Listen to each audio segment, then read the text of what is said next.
Hi, my name's Ian and welcome back to my Peugeot Boxer camper van build. This is episode 11. In this episode I'm going to show you what I've been up to over the last few weeks. Apologies for not putting up a video, but I've been very busy with work and only had a limited amount of time to be spending on the van. The van's also had its maiden voyage, which was good. It passed its gas pressure test, and also the 240 volt electric side was all passed off as well by an engineer, so very happy with that. So yeah, about 2 weeks ago we headed up into the Peak District and took the van away for about 5 days. Found very little in the way of anything that went wrong with it, in fact if anything at all.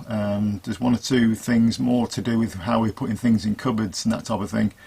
Really is all we need to be looking at to sort out. The only bit I think we really struggle with, but we're going to work on that, is the bathroom. That there is bit of an issue with regards to how we've sorted it out with regards to putting things in there. I mean, I like to wet my head in the morning just to get the old hair looking a bit better, and sticking my head in the sink was a bit of an issue, but we've found a way around that. So yeah, but generally very good experience. I mean, I must say we were caravanners for quite a long time. And you know, you get to site and levelling the caravan, setting it all up, getting everything sorted out inside, because obviously with the caravan you need to get all the weight down low while you're towing it and that. So my wife used to spend probably best part half an hour to 45 minutes getting everything away, whereas with the van this was brilliant. We just managed to get everything sorted. I mean, the way I've worked it is that all the heavy stuff will be low down in the cupboards, and then the things like clothes and stuff like that, which weren't quite so weighty, we've spread them out around the wall units, and didn't really notice this at all while I was driving it. But so going back to caravanning, you know, you had to then get your aqua rolls out, get them filled up with water, set up the waste, you know, and putting up awnings and that type of thing. Not that we've got an awning yet, but you know, all that sort of stuff used to take probably the best part of 2 hours, you know, from actually literally arriving on site to actually be able to sit down and have a cup of coffee. Whereas with the van, it was absolutely brilliant. We went onto this site, as I said, just into the Peak District Caravan Club site.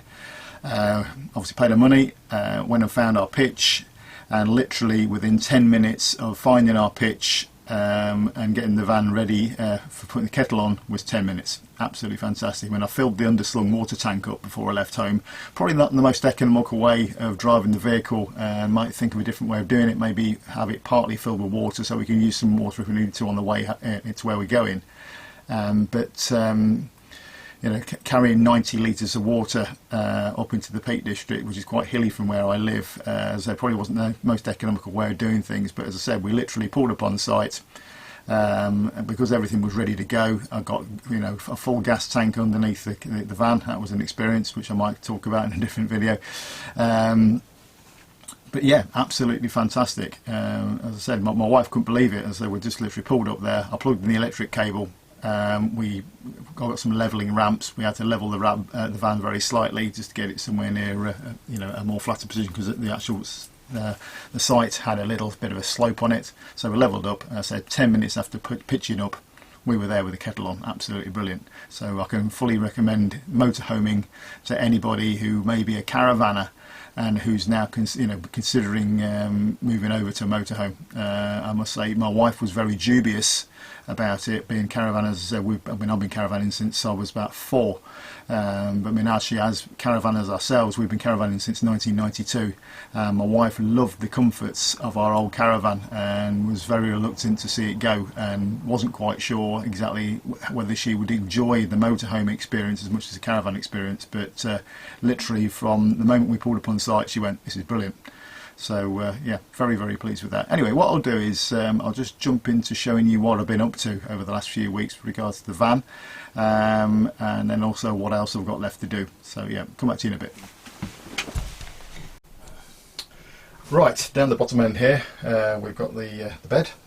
It's all fully working now. That was an IKEA mattress that we bought for that. I had thought because it's 190 centimetres long that I was going to have to cut it down, because the distance I had between the walls is 184 centimetres, which is 6 foot, which is the minimum requirement for the DVLA. But because it's quite a squidgy sort of material, we managed to, the mattress sort of just squeezed in, which is absolutely fantastic. I've got like a duvet just sat on there at the moment. I've just noticed that one of my covers has dropped off the back door. Oh, it's nice, it's just sort of fell forward a bit as they sticking back. But what else have we done? Yes, I've done the the two vents on boxes have these like plastic covers which go over the rear lights, and they've got like a venting system in there. And the problem with them is that if you just carpeted over the face of it, you'll end up getting black marks coming through them. So I actually used an insulating material on the back of them beforehand, then fully carpeted them. So that's those done on both sides there. Round to the front, you see I've got a table up there now. That's worked brilliantly. Still waiting for the seat to be made. The guy who's making our seat has promised us that we might have it by October. We're hopefully going to be going away again soon, sort of middle of October, so I'll be hopefully have the seat by then. The other thing I've done is I've now linoed the plinth area that I've made. I've still got a corner quadrant just to go on there at the moment, but I've just got a little bit more work to do on the far end corner. There's a piece of timber to go in, well, edging strip to go in on the end there. The other thing I've done is these little cheek sections. I've cut those down. They were a bit weird in shape, but I've managed to get those to fit quite nicely now, all the way up and to the underside of the section that goes across the top. That's all screwed in now, so I'll just put a couple of just a little screw in there and a screw in up there, and that just literally holds the whole thing in place absolutely rigidly. And again, down the other side there, got the cheek going down that side as well. Not you can really see it too well, just going down the side of the table there. Oops. Remis blinds, I think I mentioned those last time. I had the two side ones in on the last video. I've now got the front ones in as well, so they fit round onto the front pillar. Let's just knock that down a bit that way. Oh, sorry, that way.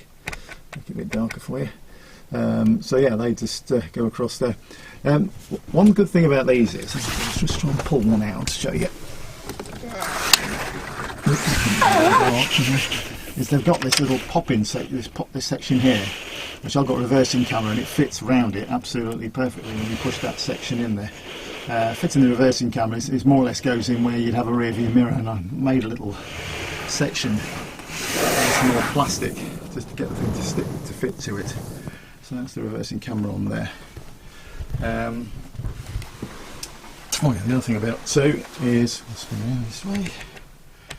I've made some Lino panels. Well, it was like it was the ceiling board that I'd used to do the roof. I had some of that left over, so I bought an offcut of Lino, slightly different shade to the one we used for the floor.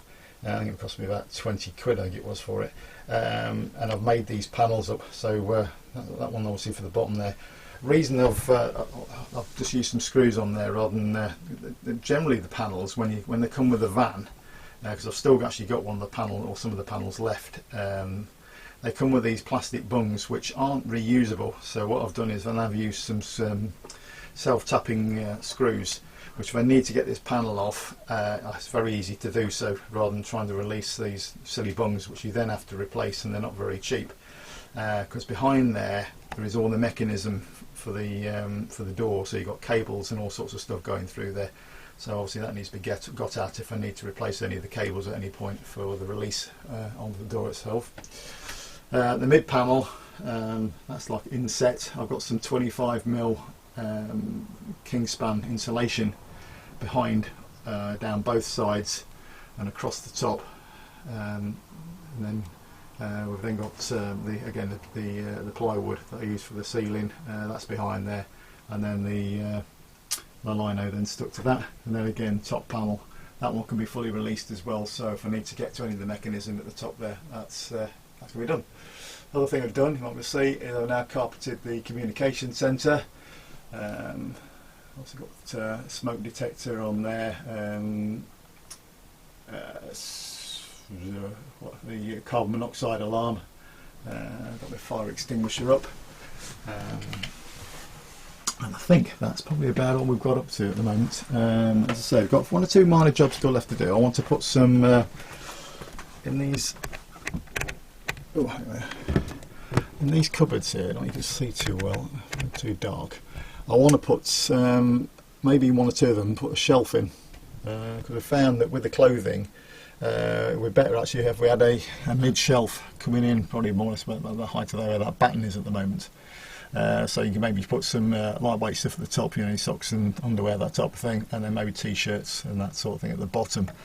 So I might do that with a couple of these wall units. The other thing we've done is got the sort of cutlery and stuff like that in there. Let's come back up that way. Again, that just needs finishing off. This metal thing's loose in here at the moment, so I just need to get that fixed in there. But generally, yeah, we've got the stuff like kettle in there, cups. This little cupboard here just needs finishing off as well. We've got a cafetiere in there.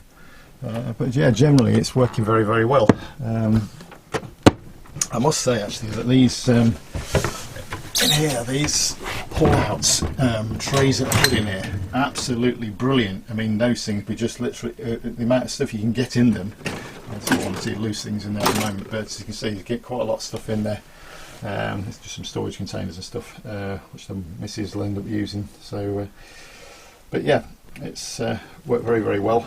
With regards to rattles and bangs, I expected there to be a lot of rattles and bangs while we're driving along, especially from in here, which is where we've got our saucepans. Right, and that's as white as it's going to go. So we've got saucepans in there, and I thought they'd rattle away, but they don't. The biggest thing that rattles, which is easy enough to sort out, is basically the grill pan. And there's a another pan in there for putting meat or whatever else it is, potatoes, and that's when you cook them in the oven. And literally, not quite as bad as that, but you're sort of hearing that rattling sound, so just need to deal with that. That'll sort out that problem. But yeah, basically everything else in here worked very, very well. So I've got the blinds in now as well, so I mentioned those before. But yeah, they're all in there and worked very, very well. But yeah, very, very pleased with it so far. I say bathroom wise, we can't really sit too well at the moment, but we have these. In fact, there's some like plastic cups which go on to. Oh, there we go. They hook onto here, which is ideal for when you get to site. Just putting your toothbrush in, toothpaste, maybe a bit of hand soap, that type of thing. But as you can see, the gap gets quite small, and also we use the shower head as a tap, as well as it for using it for the shower as well. And also, we've not used the shower yet because I'm still debating what to do with this tambour door, whether I'm going to extend it or use it as it is. I must say that as we start to use it now, it's started to free up, and it's flowing quite nicely backwards and forwards, but it still has got that sort of backwards and forwards shaky motion at the top. I'm not quite sure whether we're going to use that or not, but if I don't change the tambour door, then I just need to get around to sealing up around this toilet, because there is a bit of a gap around it, and we don't want to start using the shower and spraying water around everywhere. So as the site we went to was a caravan club site, so we just used their facilities with regards to the showers and that. But we do more prefer the smaller sites, like the little caravan club CLs. It's like a 5-van site, and no facilities apart from water, electric, and somewhere to empty your toilets. So, but yeah, it's so these little hook type things work quite well. I must say, these the other thing you can see on the wall here is these suction cups. They're absolutely brilliant for sticking stuff to the wall if you need to get something to dry or anything like that. And I think they cost about £1 for about 20 of them from one of these pound shops. Absolutely brilliant. But yeah, I think that's more or less where we are with it at the moment. What else I've done? Oh yeah, I've got the vent in the end of the boiler section there, so obviously that can draw in cool air into it. The other thing was as well, this Vitry Frigo fridge, absolutely brilliant as well. I'm not sure how much I've spoken about this before, but yeah, it's amazing what you can get in it with regards to stuff. I mean, I must say the salad section is a bit small on it compared to what we have in the caravan. But, and also with regards to the freezer section as well, just pulls up that way. That we can't get quite as much in it as what we used to, because my wife likes to make a lot of when it's like making a curry or something like that. Because obviously just the two of us, she would normally make it for 4 and then freeze off. But with the caravan, we used to be able to take about 6 meals with us. But with this, we're probably looking at about 3 or 4 really is all we can get in there. But yeah, it's just one of these things where you just adapt to your surroundings and what you've got to use. But yeah, as I said, very, very pleased so far.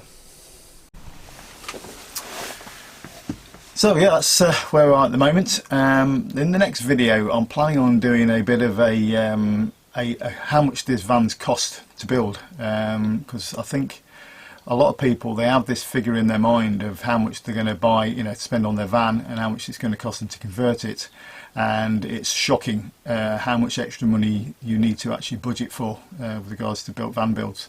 I think really, you know, if you sort of, whatever figure you've got in your head for the van conversion after you've bought your van, you need to at least double it, if not triple it. Is what you need to be thinking of doing. I suppose it all depends on to what sort of standard you want to build your van to as well.